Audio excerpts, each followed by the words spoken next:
Assalamualaikum warahmatullahi wabarakatuh. Bismillahirrahmanirrahim. Alhamdulillahi rabbil alamin. Wassalatu wassalamu ala ashrafil anbiya'i wal mursalin wa ala alihi wa sahbihi wa man tabi'ahum bi ihsanin ila yaumiddin. Amma ba'd. Kita mulakan dengan wirdul Imam Ali ibni Abi Bakr As-Sakran. A'udzu billahi minasyaitonir rajim. Bismillahirrahmanirrahim.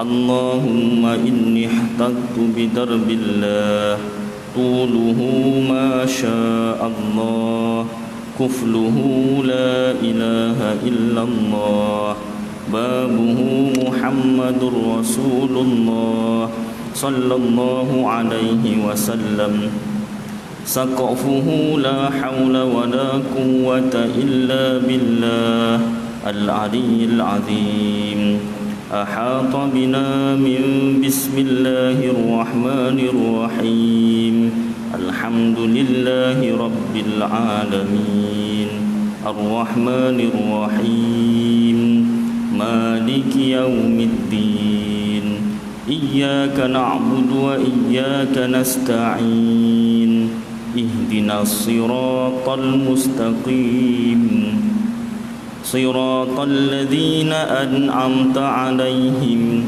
ghairil maghdubi 'alaihim waladdallin amin. Surun surun sur.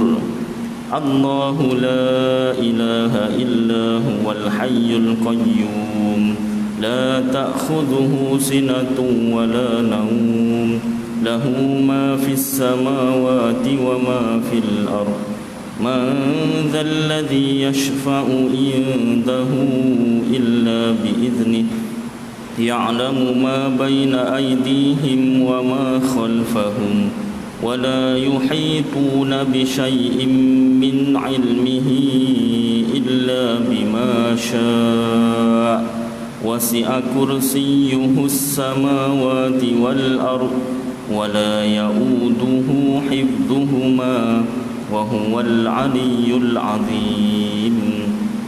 بنا استدارت كما استدارت الملائكة بمدينة الرسول بلا خندق ولا سور من كل قدر مقدور وحذر محذور ومن جميع الشرور تتروسنا بالله تتروسنا بالله تتروسنا بالله من عدونا وعدو الله من ساك عرش الله إلى قاع أرض الله بمئة ألف ألف ألف لا حول ولا قوة إلا بالله العلي العظيم.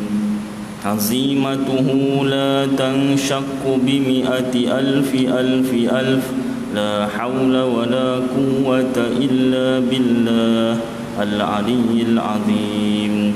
صنعته لا تنقطع بمئة ألف ألف ألف لا حول ولا قوة إلا بالله العلي العظيم. اللهم إن أحد أرادني بسوء من الجن والإنس والوحوش من بشر أو شيطان أو سلطان أو وسواس فاردد نظرهم في انتكاس وقلوبهم في وسواس وأيديهم في إفلاس وأوبقهم من الرجل إلى الرأس لا في سهل يجدع ولا في جبل يطلع بمئة ألف ألف ألف لا حول ولا قوة إلا بالله العلي العظيم. وصلى الله على سيدنا محمد وعلى آله وصحبه وسلم والحمد لله رب العالمين. Alhamdulillah, tuan-tuan dan puan-puan yang dimuliakan oleh Allah Subhanahu wa taala, syukur pada Allah, takdir Allah yang sejak azali Allah taala zahirkan, Allah taala jadikan kita dapat sama-sama sambung belajar atau ulang kaji ilmu tauhid khasnya dan ilmu agama yang lain amnya. Kita sambung kitab Faridatul Faraid fi Ilmil Aqaid bagi Syekh Ahmad ibni Muhammad Zain bin Mustafa bin Muhammad Al-Fatani. Saya bacakan yang ruminya. Masih lagi bab wahdaniyah. Esa pada perbuatan. Tiada siapa pun yang bersekutu dengan Allah Ta'ala dalam mana-mana perbuatannya. Tiada siapa pun yang bersama-sama membantu Allah Ta'ala dalam mana-mana perbuatannya. Ini perbuatan Allah. Allah buat sendiri. Dan sekutu ini dinamakan kamun muttasil pada perbuatan, bilangan yang berkaitan, muttasil, yang ini berbilang sesamanya pada mengerjakan perbuatan. Oleh itu bagi yang lain daripada Allah Ta'ala, siapa selain Allah Ta'ala? Makhluk. Tiada suatu pun perbuatan atas dasar mengadakan. Dari segi hakikat tauhid, selain Allah Ta'ala, yang ini seluruh makhluk tak ada perbuatan. Jadi segi kejadian sebenar, hakikat, hanya sesungguhnya perbuatan itu dinisbahkan kepadanya atas dasar usaha dan ikhtiar. Kasabun, usaha, ikhtiarun, pilihan. Habis kita bergerak ni, ini dipanggil usaha, pilihan kita ikhtiar. Itu pada zahir pandangan mata kasar, seolah-olah kita ada kuasa sendiri, ada tenaga sendiri, ada pilihan sendiri, ada kecenderungan sendiri. Pada zahir pandangan mata kasar, dari segi syariat, dari segi hakikat tauhid, Allah sahaja yang ada perbuatan, yang ada pilihan, yang ada kehendak.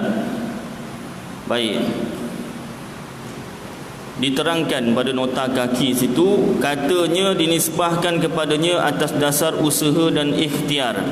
Artinya dinisbahkan perbuatan kepada yang lain daripada Allah Ta'ala, yakni perbuatan makhluk tu hanya atas dasar usaha dan memilih, iaitu dengan mengambil kira usahanya di mana kudratnya yang baharu itu ada kaitan dengan apa yang diperbuatkan itu, dan mengambil kira pemilihan untuk mengerjakannya itu hanya pada zahir jua.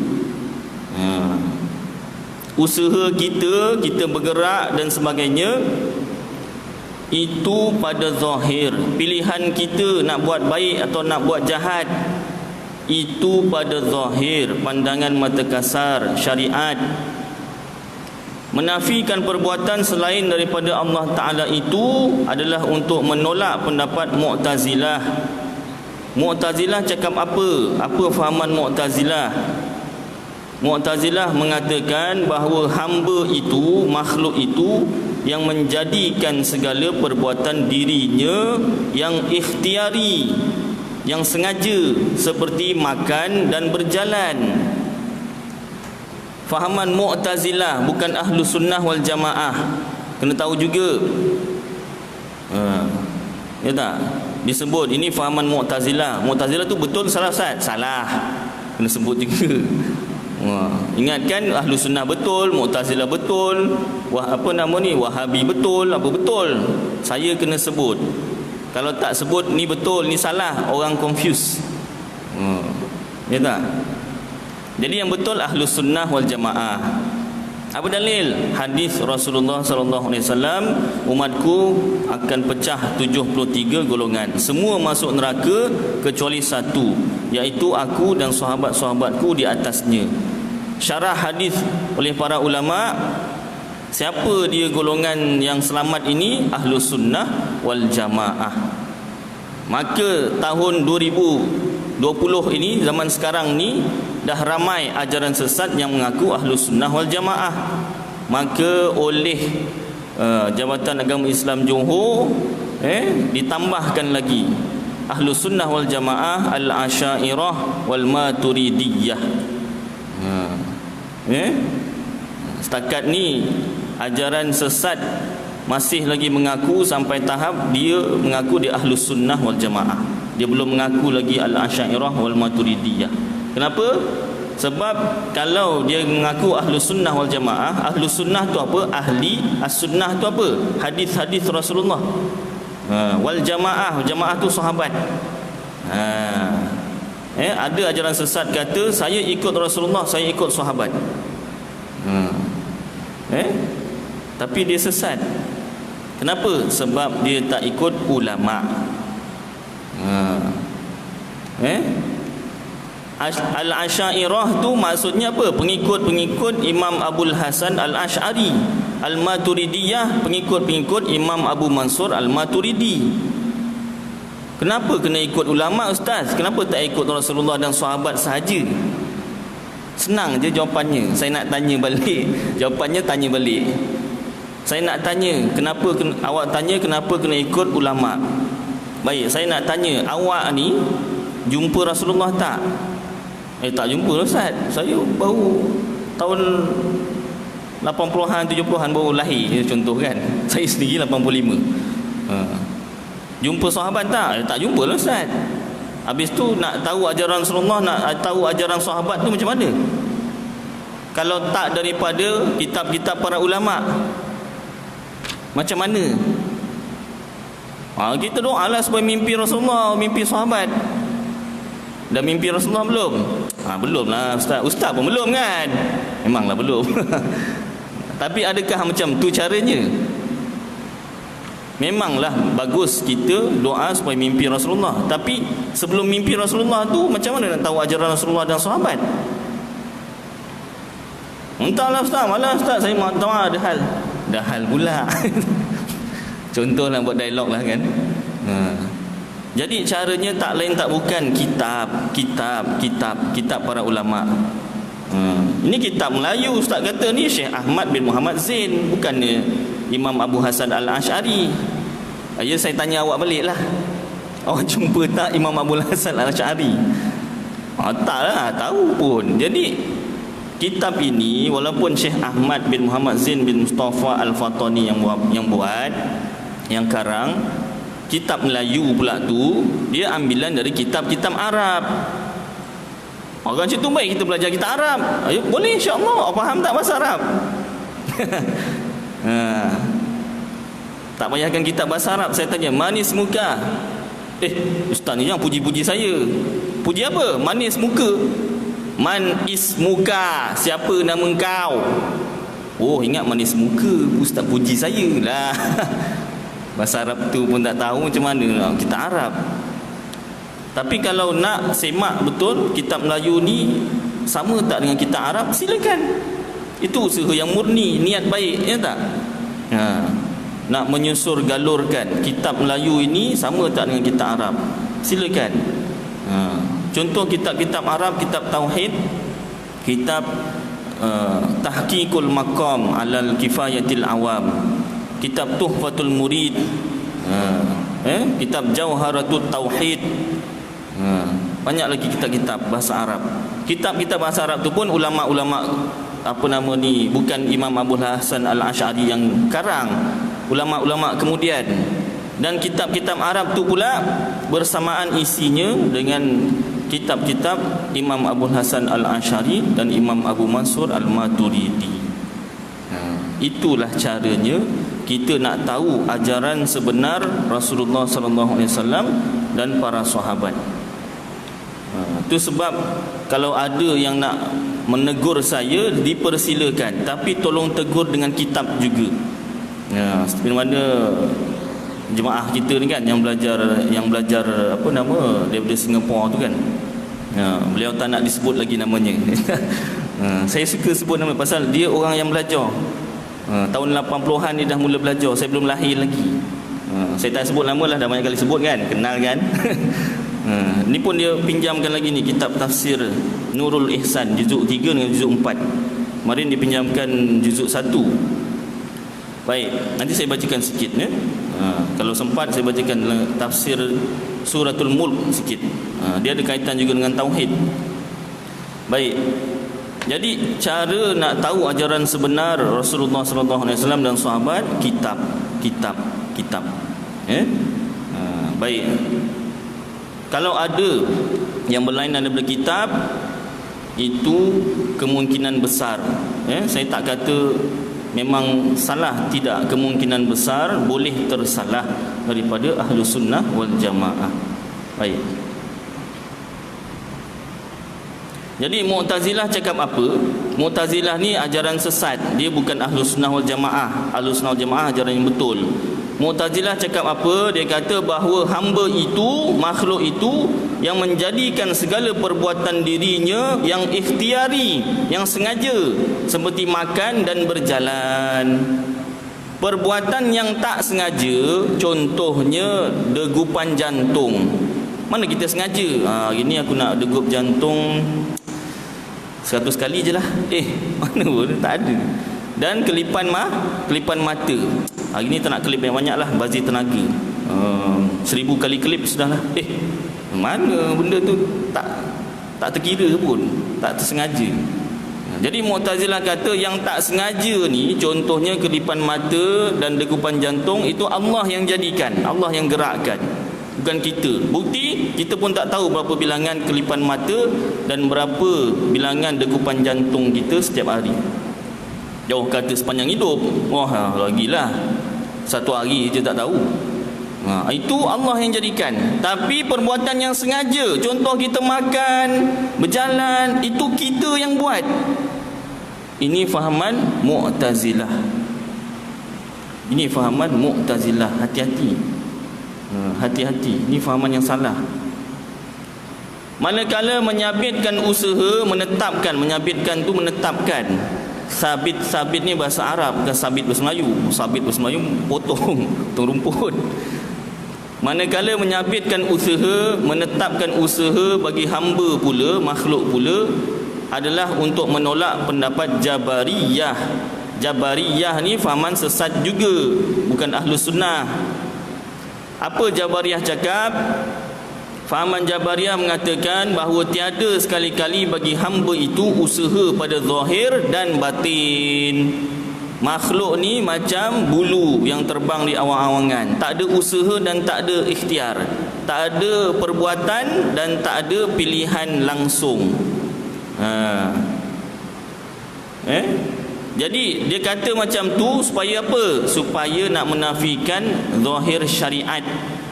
Agama Islam ni ada hakikat tauhid, ada zahir syariat. Syariat ni apa? Contoh bab jenayat. Kalau mencuri berdosa, perbuatan salah. Itu dari segi syariat lah.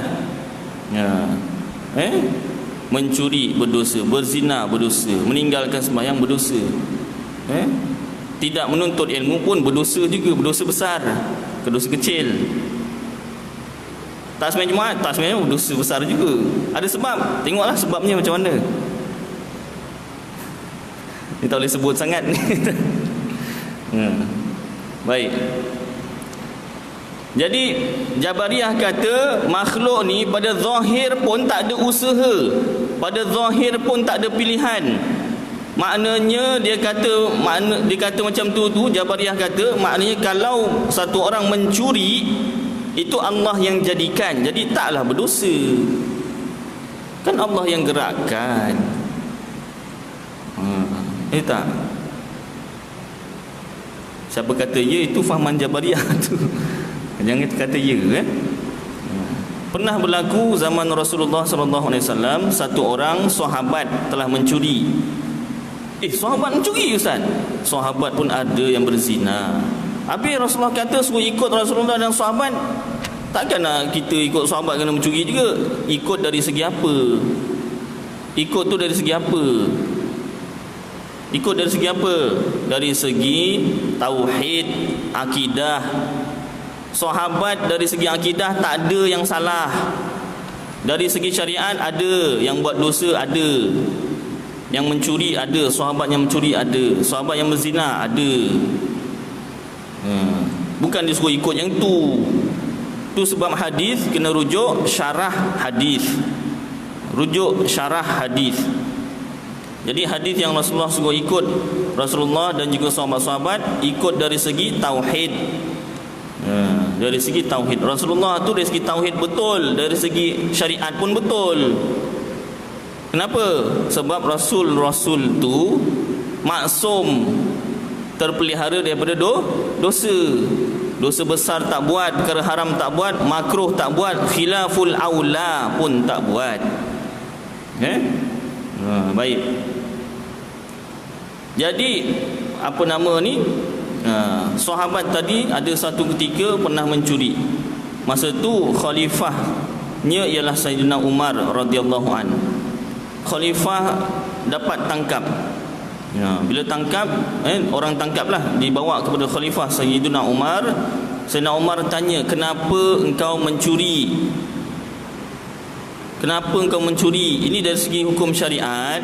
Kalau satu orang ditangkap mencuri, hakim mahkamah kena tanya, "Kenapa engkau mencuri?" Jangan terus jatuh hukum. Dah ada bukti cukup, jangan terus hukum. Tanya, "Kenapa engkau mencuri?" Kalau ada sebab yang munasabah, tak kenalah hukuman. Boleh Ustaz, mencuri ada sebab tak kena hukuman. Contohnya dia dah cari kerja, tak ada orang nak ambil dia bekerja, contoh. Tak kenapa muka tak handsome ke apa, malas ke apa, tak tahulah kan. Kerja kosong tak ada, penuh semua ke, tak tahulah. Adalah tu orang tak nak ambil kerja, ya tak? Jadi terlalu lapar, tak ada duit nak beli apa-apa. Ya tak? Contohnya. Ataupun adalah sebab-sebab lain tu, kena buka kitab jenayat lah. Kitab jenayat. Tapi si pencuri ni jawab apa? Dia tak jawab, "Minta maaf lah Sayyidina Umar, aku dah cek kerja, aku maklum sijil PSR je." Contohlah, zaman tu mana ada PSR. Contohlah, ni buat konteks Malaysia ni kan. Saya PSR orang tak nak, orang kurang nak PT3. Apa? PT3. Susah nak sebut. PT3. Saya sebenarnya PSR je, contohlah. Kan? Kalau dia jawab macam tu, adalah keringanan sedikit. Tapi dia tak jawab macam tu. Dia jawab apa? "Allah takdirkan aku mencuri. Allah gerakkan aku mencuri." Apa Sayyidina Umar tak belajar tauhid ke? Berani cakap macam tu. Dia jawab dengan Sayyidina Umar, "Allah yang takdirkan aku mencuri. Allah yang gerakkan aku mencuri." Apa Sayyidina Umar buat? Baguslah. Walaupun mencuri tapi belajar tauhid. Bagus ni pencuri yang beriman pada Allah SWT. Tak, Sayyidina Umar tak cakap macam tu. Sayyidina Umar cakap, "Potong tangan orang ni kerana mencuri, sebat 40 kali sebatan." Kenapa? Sebab aku tanya soalan syariat, dia jawab soalan jawapan hakikat tauhid. Memang dari segi tauhid, hakikat sebenar, memang Allah yang takdirkan dia mencuri. Tak ada satu perkara kat dunia ni yang Allah Ta'ala tak takdirkan tapi terjadi. Tak ada. Termasuk COVID-19 memang dah masuk dalam takdir. Tak adanya Allah Ta'ala tak takdirkan tiba-tiba ada. Tak ada, memang dah masuk dalam takdir. Kalau adalah satu perkara, tak kiralah besar ke kecil, yang Allah tak takdirkan tapi muncul juga, Allah Ta'ala ni kuasanya tak meliputi lah, ilmunya tak meliputi, kehendaknya tak meliputi. Ada kuasa lain selain Allah Ta'ala yang boleh melangkaui takdir Allah Ta'ala. Ini dah berapa Tuhan. Ini dah berapa Tuhan. Jangan sampai macam tu tuan, hati-hati. Hati-hati. Semua dah masuk dalam takdir. Baik. Jadi pencuri tadi dihukum potong tangan kerana mencuri, tak ada sebab yang boleh dimaafkan. Kemudian disebat 40 kali sebatan kerana menjawab soalan zahir syariat, dijawab dengan hakikat tauhid. Tak kena pada tempatnya. Jadi kalau si Jabariyah ni pula, dia mengatakan bahawasanya yang tadi sahabat tu masih lagi betul iktikadnya, tapi kalau Jabariyah ni tadi, dia menafikan terus, tak ada usaha dan tak ada ikhtiar bagi makhluk, tak ada langsung. Maknanya kalau buat jahat, mencuri tak berdosa, kalau berzina tak berdosa. Sebab itu Allah yang takdirkan, Allah yang jadikan. Maka sesatnya Jabariyah bukan pada menyatakan Allah Ta'ala yang jadikan segala perkara. Tidak, itu betul. Yang salahnya bila dia menafikan syariat, dia menafikan hukum syariat. Mencuri berdosa, hukumnya sekian-sekian, berzina berdosa, hukumnya sekian-sekian. Itu dinafikan. Nescaya tatkala itu murtadlah, kafirlah, terkeluarlah daripada ahlu sunnah oleh Jabariyah. Dan iktikad yang sebenar itu adalah iktikad ahlu sunnah, bahawa seseorang hamba itu, macam mana iktikad ahlu sunnah? Bahawa seseorang hamba itu, makhluk itu tidak sekali-kali memberi bekas pada sesuatu. Saya ketuk meja ni, tak memberi bekas. Maknanya saya ketuk, bunyi itu bukan kerana saya ketuk. Hakikat ini dari segi hakikat tauhid, tuan-tuan. Saya ketuk meja, bunyi pap, kan? Bunyi itu hakikatnya bukan daripada ketukan saya. Hanya sesungguhnya apa yang ada pada hamba itu adalah usaha dan pemilihan pada zahir jua. Pada zahir, saya seolah-olah ada tenaga ketuk meja, ada pilihan saya nak ketuk meja, ada pilihan, ada usaha. Hakikat yang sebenar, Allah yang gerakkan tangan saya dan Allah yang bunyikan, keluarkan bunyi meja yang diketuk tadi itu. Seperti yang akan disebutkan lagi dalam risalah ini nanti. Dalam kitab-kitab tauhid yang lain, tuan-tuan, untuk lebih jelas, dalam kitab Durrus Samin diibaratkan Ahlussunnah wal Jamaah punya fahaman ini antara kuasa Allah dan kuasa makhluk. Makhluk ni diibaratkan seperti wayang kulit. Diibaratkan seperti wayang kulit. Wayang kulit tu saya pernah sebut sebelum ni.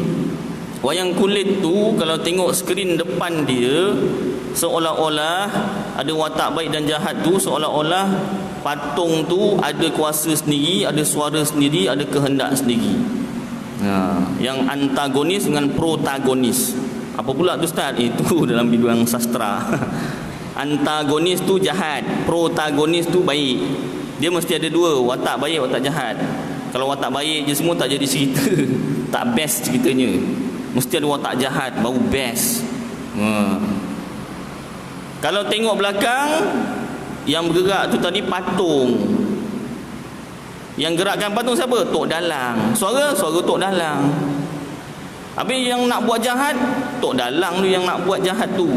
Yang nak buat baik, Tok Dalang. Makhluk diibaratkan wayang kulit. Ini untuk cepat faham, tuan-tuan. Tapi bukanlah maknanya Allah Ta'ala tu Tok Dalang. Tidak, untuk cepat faham. Jadi maknanya dari segi zahir syariat, seolah-olah makhluk itu ada kuasa sendiri, ada pilihan sendiri. Dari segi hakikat tauhid, Allah yang takdirkan, Allah yang jadikan. Ada jemaah yang tak faham bahasa Melayu macam mana nak cakap bahasa Inggeris. Saya pernah buat kuliah bahasa Inggeris, tapi daripada 1 jam jadi 2 jam. Ya, bahasa Melayu, bahasa Inggeris kan. Ini maghrib isyak je tak sempat lah. Dekat masjid apa nama ni, Taman Anggerik ni, Masjid Muttaqin, Taman Anggerik, ada foreigner, jadi kuliah hanya malam tu bahasa Melayu, bahasa Inggeris. Tapi 2 jam. Baik. Jadi yang tahu bahasa Inggeris sampaikanlah ya. Contoh lain, saya tak berapa faham Ustaz. Baik, contoh lain dalam kitab Risalah Tauhid, ibarat menulis dengan pen. Makhluk diibaratkan seperti pen. Satu orang menulis, nama dia Muhammad Nur Aidil Hakim bin Maliki, contoh. Siapa yang tulis? Boleh tak ada orang jawab? Pen yang tulis. Kau ni dah kenapa? Ustaz Aidil lah yang tulis nama dia. Apa pula pen? Dah kan pen tu mana Ustaz Aidil ada dakwat? Kan pen tu yang ada dakwat.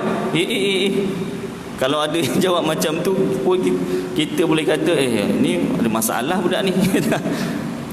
Bukan pen lah Ustaz Aidil tu yang tulis. Dia nampak macam pen tu yang keluarkan dakwat. Yang gerakkan pen tu siapa kan? Ustaz Aidil tu. Jadi makhluk diibaratkan seperti pen ataupun marker.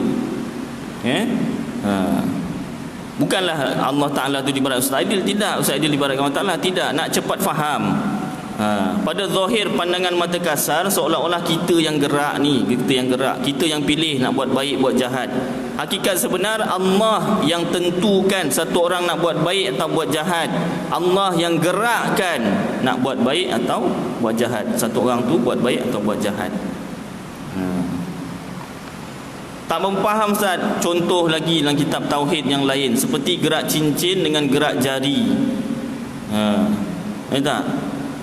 Cincin, kita gerakkan jari kita, cincin tu gerak. Boleh tak kita cakap cincin tu gerak sendiri? Tidak, jari tu yang gerakkan cincin. Makhluk ibarat cincin tu. Tapi tak bolehlah diibaratkan Allah Ta'ala seperti jari. Tidak, maknanya nak cepat faham, makhluk macam cincin, tapi sebenarnya cincin tu digerakkan oleh jari. Makhluk ni seolah-olah ada kuasa sendiri, ada pilihan sendiri. Hakikat sebenar Allah yang tentukan pilihan makhluk tu dan Allah yang gerakkan. Itulah fahaman Ahlus Sunnah wal Jamaah, Al-Asy'ariyah wal Maturidiyah. Tapi ada juga, kalau tahun 2020 ni, bukan tahun 2020, tak tahu sejak tahun bila, ada juga yang mengatakan fahaman Ahlus Sunnah ni Allah Ta'ala ada beri pilihan pada makhluk. Itu fahaman Mu'tazilah. Itu tu Allah beri pilihan pada makhluk tu lah pilih nak buat baik ke nak buat jahat. Cuba tanya yang cakap macam tu ini daripada kitab mana? Daripada kitab mana? Pasal Ustaz Aidil cakap dalam kitab Faridatul Faraid, kitab-kitab tauhid yang lain, Aqidatul Najin dan sebagainya, kitab Paku Iman, bahawasanya pilihan tu pun Allah Ta'ala yang tentukan, bukan makhluk tu sendiri ada pilihan. Tidak. Baik, mudah-mudahan contoh tadi tu dapat memberi kefahaman. Baik, kita sambung. Adanya perbuatan bagi yang lain atas dasar mengadakan itu dinamakan kamun munfasil pada perbuatan, yakni bilangan yang terpisah. Yang ini berbilang perbuatan dari diri yang berlainan dalam mengadakan sesuatu. Dua-dua kamun bilangan ini ternafi dengan keesaan pada perbuatan. Dalam kitab Arab tuan-tuan, kitab Tauhid, Tahqiqul Maqam ala Kifayatil Awam, saya tak bawa kitabnya, lain kali insya-Allah saya bawa. Jangan kau sebut selain Allah Ta'ala tak ada yang berkuasa seperti mana kuasanya Allah Ta'ala. Jangan kau sebut macam ni.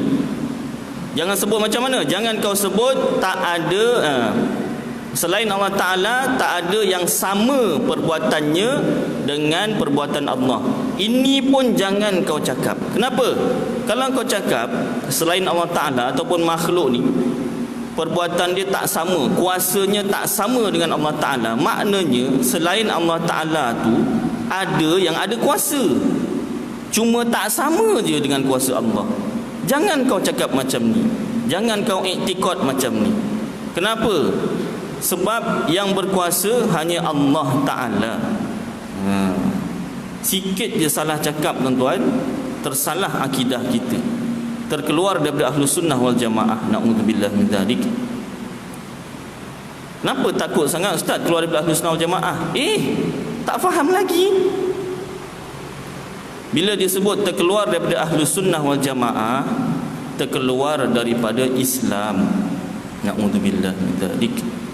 Berdasarkan hadis tadi lah, Rasulullah kata umatku pecah 73, semua masuk neraka kecuali satu, yang mana aku dan sahabat-sahabatku di atasnya.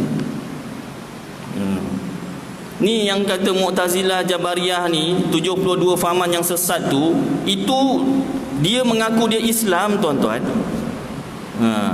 Dia mengaku dia tu Islam. Ni bukan agama lain. Yang 72 ni yang mengaku Islam, yang pakai jubah, serban, sembahyang 5 waktu ni, yang bayar zakat, puasa, haji. Tapi akidahnya salah, bukan Ahlus Sunnah wal Jamaah. Itu yang disebut dalam hadis Rasulullah tu. Umatku pecah 73. Umatku, dia mengaku Islam, tapi dia tak tahu akidah dia salah. Apa punca Ustaz? Satu, tak belajar. Kalau kat Johor kira tak seragama lah. Tak mesti kalau belajar tu mesti seragama, tak mesti. Selain seragama pun boleh belajar. Satu, tak belajar. Yang kedua, dah belajar tapi tak faham. Yang ketiga, dah belajar dah faham tapi degil. Na'udzubillah min dzalik. Jadi insya-Allah tuan-tuan, cukuplah kadar ni, beberapa contoh tadi tak sempat saya bacakan kitab tafsir, nanti insya-Allah minggu lain. Mudah-mudahan apa yang saya sampaikan jadi manfaat untuk saya dan tuan-tuan, dapat kita amalkan dan sampaikan insya-Allah. Aqulu qawli hadza wa astaghfirullahal azim li wa lakum wa lisairil muslimina wal muslimat wal mu'minina wal mu'minat fastaghfiruh wa ya fawzal mustaghfirin wa ya najatat taibin. Wa sallallahu tabaraka wa ta'ala ala khairi khalqi sayyidina wa maulana Muhammad wa ala alihi wa sahbihi wa baraka wasallam. Subhana rabbika rabbil izzati amma yasifun wa salamun ala al mursalin walhamdulillahi rabbil alamin. Qabbalallahu minkum.